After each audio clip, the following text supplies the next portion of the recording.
Good evening. Is everybody having a good time? Well, you saw three reasons why we are all here. Ladies and gentlemen, let me add my welcome to Lata's to the Gala this year, which celebrates the AIF Clinton Fellowship for Service in India. I have been very, very fortunate to have been involved, with this program for the last 7-8 years. About 2 years ago, we produced a book on our motto, which was Serve, Learn, and Lead. And I wrote my foreword on the basis that I have a love affair with this fellowship. When you meet some of the fellows today, when you hear them both speak to you and entertain you, you will understand why. Since the fellowship started in 2001, we have actually placed 300 fellows with 140 NGOs in India.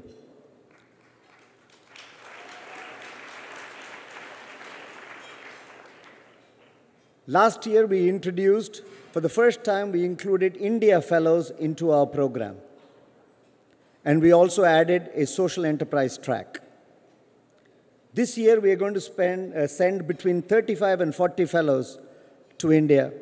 And our goal is progressively to build that number up to 100, with your help, of course. Now, I view this fellowship as the one program of AIF which embodies our name. We are sending Americans to India to meet Indians and to lay the foundation for mutual understanding, cooperation, and collaboration. So we have all three elements. This is where I think American India Foundation meets India through these fellows, through the work that they do. Now, the fellowship is my single largest commitment, and I say it's a love affair. Single largest commitment of time in a year. 30 to 40% of my time is spent on this fellowship.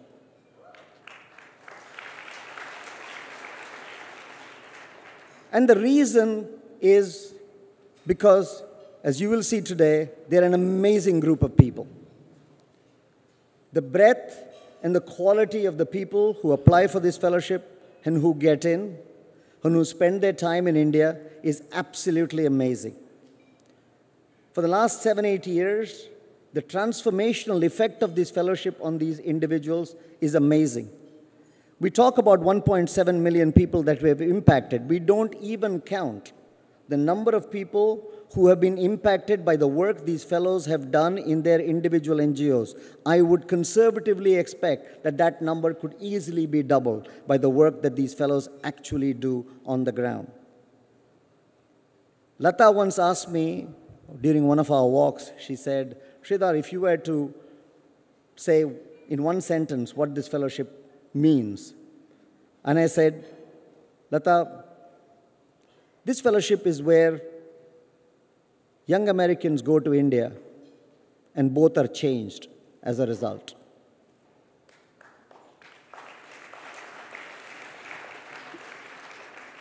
And it's, I have so many anecdotes to relate. I returned from India this Monday. And last week, I spent 4 days with two fellows, one in Amritsar and the other in Gadchiroli, if anybody knows where that is, right in the middle of the country, right slap bang on the middle of India in Maharashtra.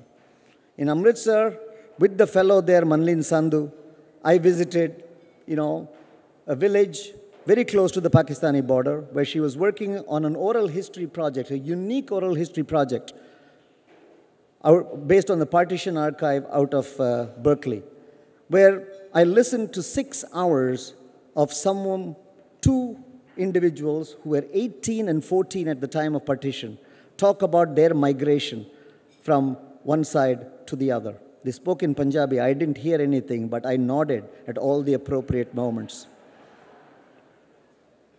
Then I went on to Gadchiroli, which is in the middle of nowhere, and I did a field visit to a number of homes of young women who had just given birth and were being monitored by Search, the organization that we partner with, which is on home-based maternal services. So these fellows do some really great on-the-ground, work during their 10 months. This week also, some of the fellows in India actually had the opportunity to meet the namesake of their fellowship. President Clinton happened to be in Mumbai, and thanks to Ravi's finding out about that and interdicting with the people here, 10 Indian fellows were able to meet with President Clinton. And it was, for them, a thrill to actually have done. President Clinton was giving a speech to the who's who of business leaders in India, a hall much larger than this. It was at the NCPA in Mumbai. He made sure the fellows were sitting in the front row. And during his speech, very beginning of his speech, he asked all of them to stand up and be acknowledged by the rest of the crowd. So taking a cue from President Clinton, could I ask all the fellows who are here today representing AIF, could you please stand up?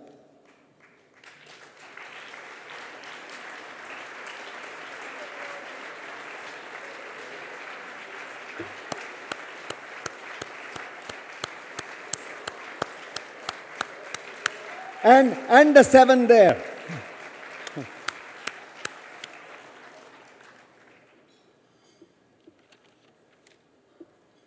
I'm going to finish with a personal request to each and every one of you.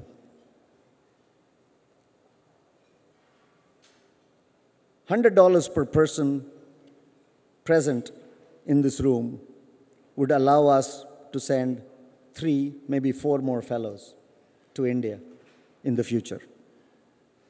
For those corporates who are here who have got operations in India, I request you to consider sponsoring or adopting a fellow to work with an NGO which your Indian offices or your Indian offices are already working with.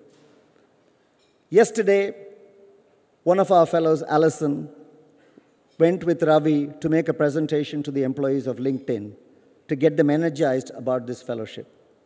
We would be very happy to do something very, very similar to any of the corporates, to have a fellow come and present to you about their experiences and the transformational effect it has had on them, so that you too, or your employees too, can in fact either participate directly or in fact support that cause. Ladies and gentlemen, I could keep on talking about the fellows and the fellowship ad nauseum, but I think it is about time that you heard directly from them. Thank you for your support of AIF. Have a great evening. Thank you.